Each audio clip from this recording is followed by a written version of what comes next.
Hello, depressed people. Today we're talking about depression. So, as a person, it's depression. We're going to talk about depression. It's not fun. It flares up when things happen. If that's a bad word, flares up. But that's the only word I can use right now. Like, I don't have another word for it. It gets worse when you're freaking aggravated like I am right now. Like, I get so aggravated that I'm depressed. It's like the worst kind of depression for me. Which leads me to my next kind of segment. Depression is not, it's just a very vague umbrella, to be quite honest. Well, mental health is the whole umbrella. Mental illness is kind of the sub umbrella, I guess, subsection. And in that section, you have the different type of mental illnesses. Depression.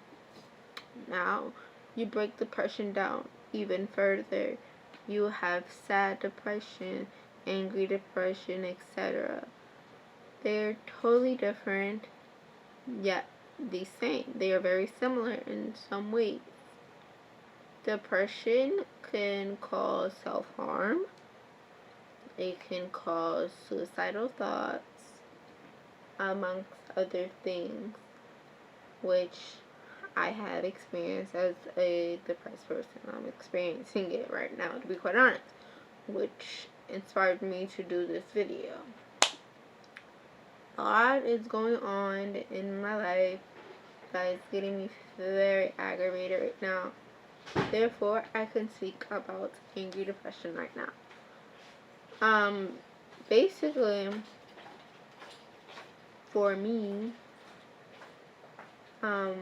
angry depression is when I get so angry and like the littlest things can anger me, and it gets me even more mad. Like, I'm at 100 now because you did the littlest thing to piss me off. It might not even be like you per se, it's your fault, but I probably might go overboard. Like, my action may not cause for what happened, if you know what I mean. So, yeah, that's basically what happened. And then after that, you know, it's like, oh, I'm such a bad person, or that person's so angry, and I get really sad and suicidal. And another subsection is self-depression and others reflecting on depression. I'm gonna explain what that means. It's a real thing, but I'm pretty sure I didn't put it in the right terms. So you have a depression that others cause, and then you have a depression from you. Not that others cause, but how much you hold? It's like, you don't hold nothing. It's happening right now. So, basically, I forgot what I was saying.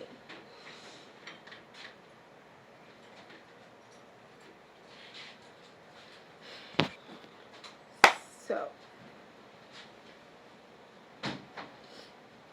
there's an example of angry depression. Basically, I literally started crying and saying my niece was at a hospital because somebody was talking during my video. Period. That's an example. It's just little things that are taking me off right now.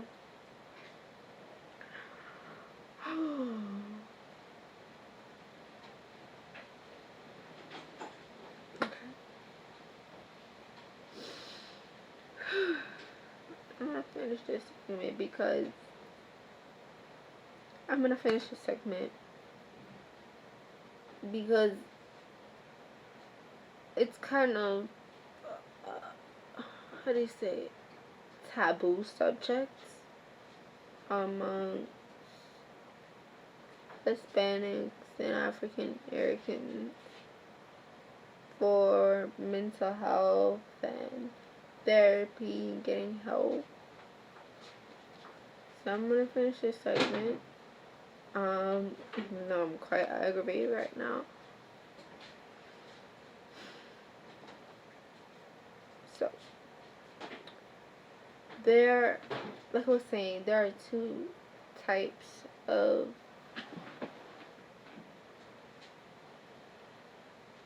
two other subsections. You blame yourself and you blame others. That's a better way to put it than it's others. So you blame yourself and you blame others. So you can say, I don't want to live because I'm not worthy of living, or I suck, nobody loves me. Or you can say, well, I would say nobody loves me is more of blaming on other people, because it's like they're not showing me love, you know. But then that also ties into self-hate, because you're saying I'm not worthy of love. It all ties in together. So I'm saying it's two different things, but everything kind of like ties in together. So that happens a lot. Usually I blame others' actions on myself. Like I do that a lot, and that's why I have some serious issues right now.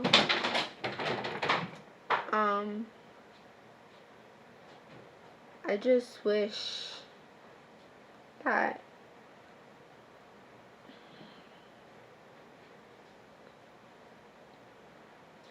I could live without, like,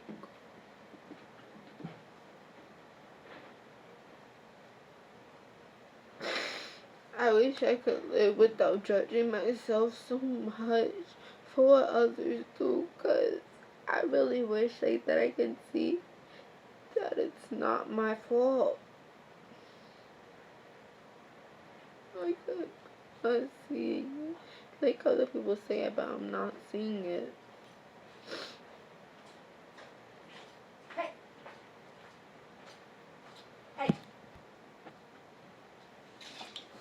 Like I was saying, others have said like, oh, it's not your fault. I don't know why you're blaming yourself, but it's not that easy. And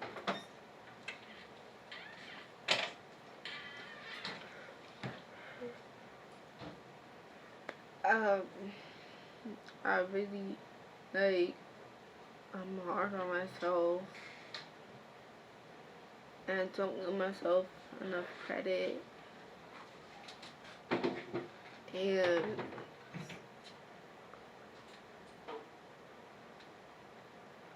I don't think about myself and my mental health, my sanity. And as much as my mom says, you don't love me, don't ever come to me and say that you love me with the way you're treating me. I think about people before I do myself.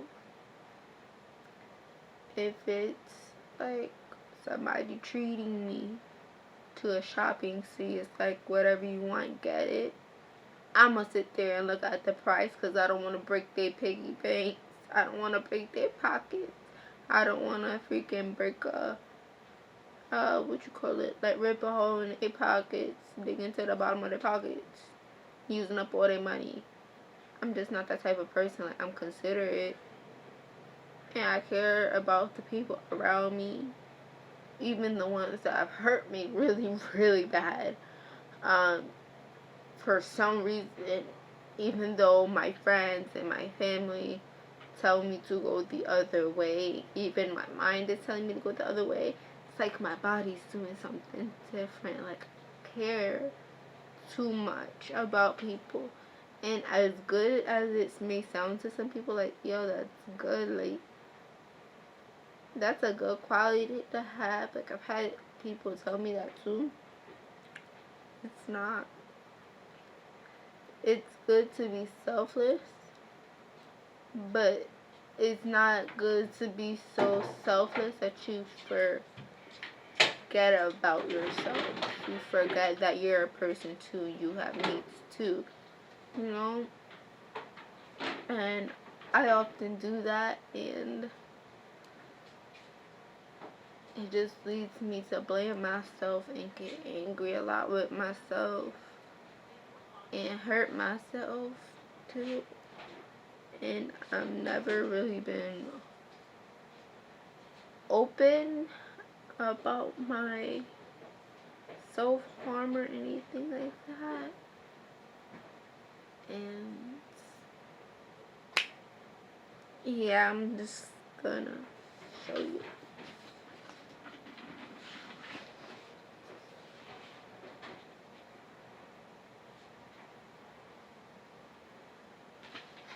That's around 26 cuts with various things: the eyebrow razor, knives, a razor to shave your armpits and your legs, anything sharp I could find around me. I tried my legs. They would not cut because the skin on your leg is thicker. And I've been doing good. What are you doing with the banana, kid? I had not cut in 5 months. And then I cut again. I was doing so well. And once again, I started blaming myself. I started blaming myself for things that were not my fault, really. I kind of see it, but not really.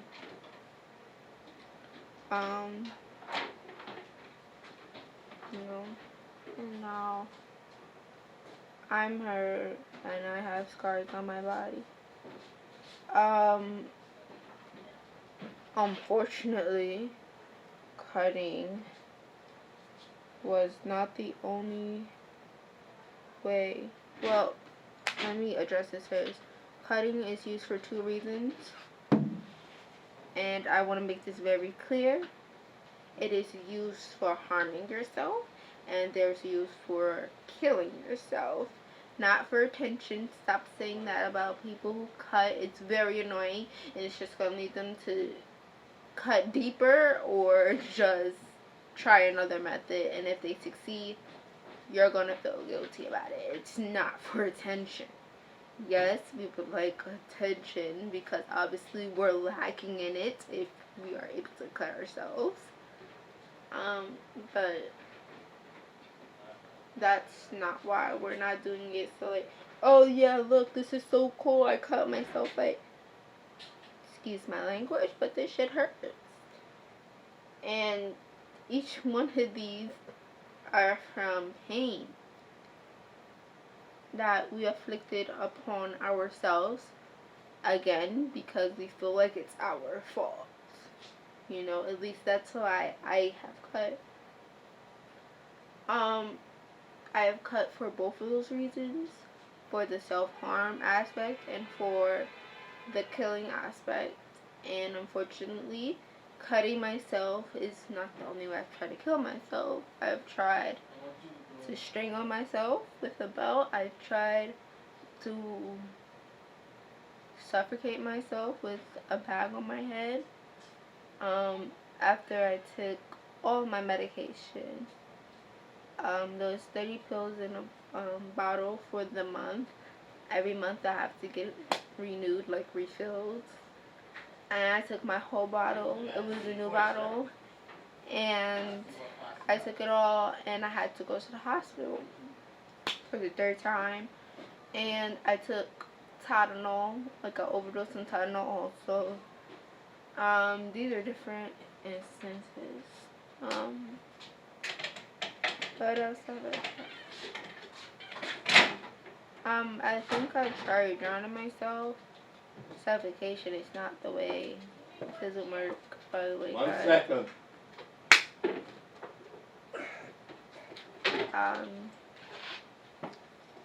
And I think that's it. Yeah. If I think of anything else, I'll tell you guys. But those are basically the ways I try to kill myself. Also, cutting is not the only way I have inflicted pain upon myself. The doctors like to say that the rubber band thing, because it causes pain but it leaves no marks, you know? I've literally pinched like the rubber band until it left a mark. I have, sorry, I just went blank. I have done this thing called dermatillomania. Well, it's not doing it, but it's a disease where you pick at scabs. And I don't mean like occasionally picking at scabs. I mean like legit picking at scabs. To a point where you actually make wounds so they can make a scab so you can pick it. So you can feel pain. And I really like, even though I dress not inappropriate, I don't dress inappropriately, but I like to show skin. I never like to show my chest. I always have a shirt on when I'm like on a beach or something, or I cover my chest up like this. You'll see that a lot. But I have dermatillomania scars all over my breast, and the reason for that is us big girls sweat a lot, and that will cause a lot of pimples, sweat pimples, and the dirt from the day to be trapped in your pores, and it makes pimples. And I would bust them, wait for them to form a scab, and it's just a lot. I used to have all over my face. It's just really bad. I still have it, like I'm doing it now.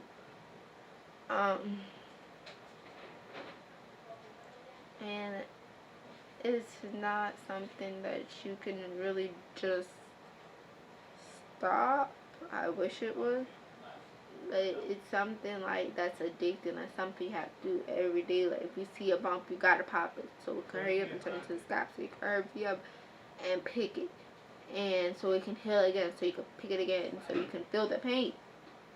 And it sucks, man. Like it really sucks. And especially like as a kid who's on the thicker side of the mountain, I guess, the thicker side of the humans, with short hair, and who's short. I got picked a lot.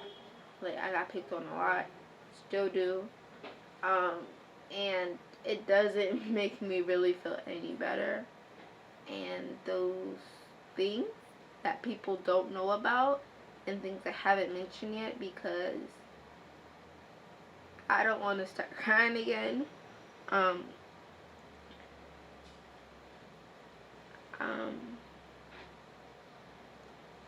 That it really hurts because they don't know what you're going through, and it kind of just makes it worse. Like it just adds onto the list. And that's why I have to be nice to everybody. Whether you're ugly, whether you're pretty, if you have a disability, if you don't, if you're the most perfect person on this world. which there is no one that's perfect, so everybody should just stop bluffing. I have to be nice to them, whether you're gay, straight, transgender. Even if I don't agree with your lifestyle, I'm going to be nice to you.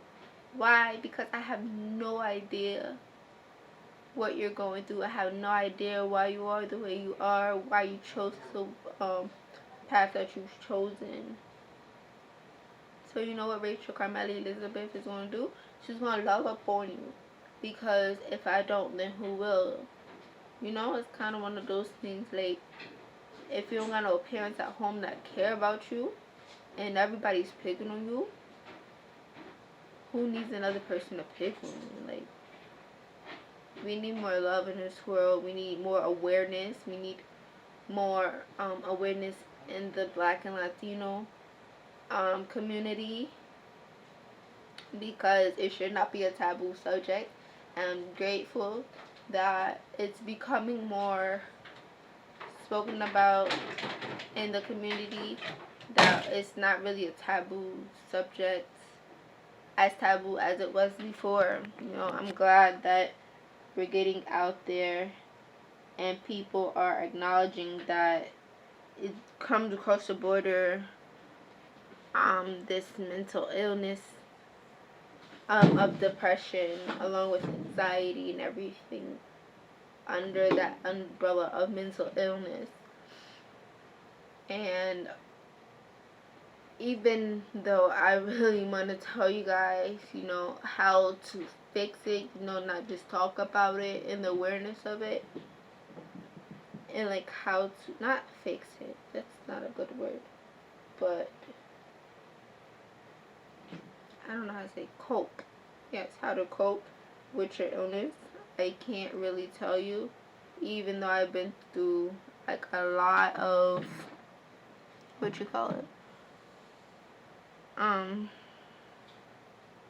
meetings, and I've been to hospital 3 times. I still can't tell you because I don't use them, to be quite honest. And even if I do use them, they don't work for me. I haven't found anything that really works for me. So if you're really deep in depression, I really have nothing for you, to be quite honest. And everybody's different. Everybody copes differently. So even if I did have a coping skill specific for me, it's specific for me. So it might not work for you anyway. So I want you guys to come along on my mental health journey, because I think I'm going to go back to the hospital willingly this time, because I'm not feeling safe. That's not the right word. I'm not feeling well mentally, and I feel like I need to be in a safer environment where people are around me and that can help me. The only thing is, I'm gonna be locked away. I know it sounds bad, locked away, like I'm in jail, but you can't go anywhere once you're in there. So I just wanted to give you guys a heads up on that I might be gone for a while. And yeah, so I might be going to the hospital, maybe not, cause the old medicine and therapy is just not working for me. I'm better in the hospital for some reason, so I'm gonna have to do that again and rehabilitate myself and find out who I am again, because I've lost myself to people. Well, since I've been out of the hospital, and I just want to find the Rachel that I was before anything ever happened to me. Before the hospitals, before the cell phone, you know. I need to find her because I'm not living right now and I want to live. I hate having the feeling that I want to die. It's really